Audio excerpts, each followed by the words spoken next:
I confirm indeed that there have been looting. More than 100 trucks have been looted, primarily UNRWA and the WFP.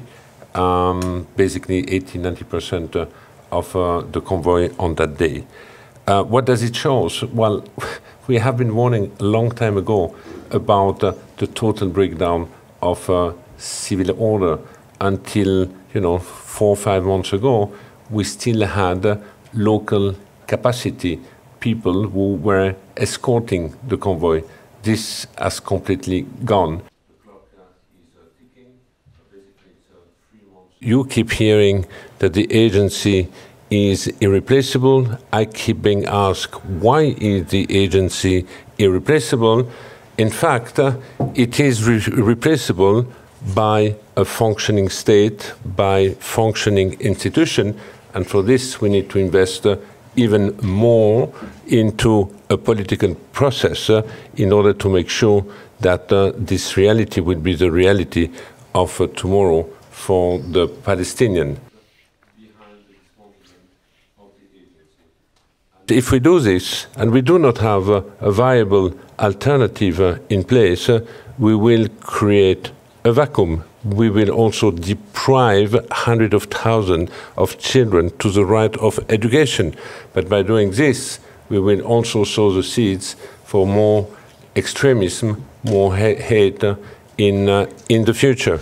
Including East Jerusalem, where the agencies. Our intention is to provide support for an irreplaceable and indispensable, and I underline those two words, irreplaceable and indispensable, agency for 6 million Palestine refugees in the Middle East, not just in Gaza, in the entire Middle East.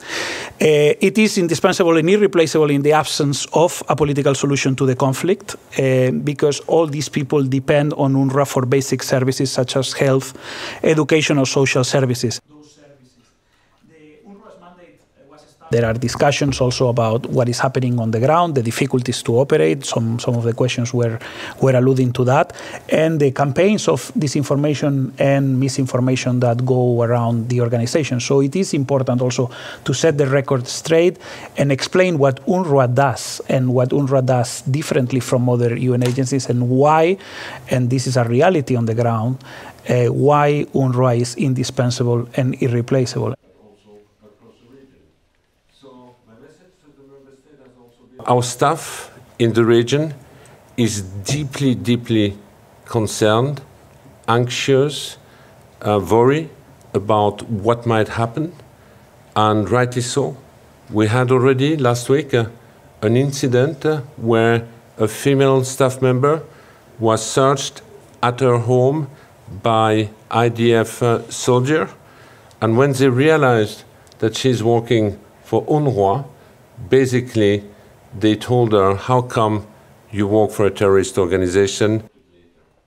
I keep being asked either yes or not. We have a new incoming administration in the US. No one really knows in which direction things will go. We keep hearing that promoting a lasting peace is a priority.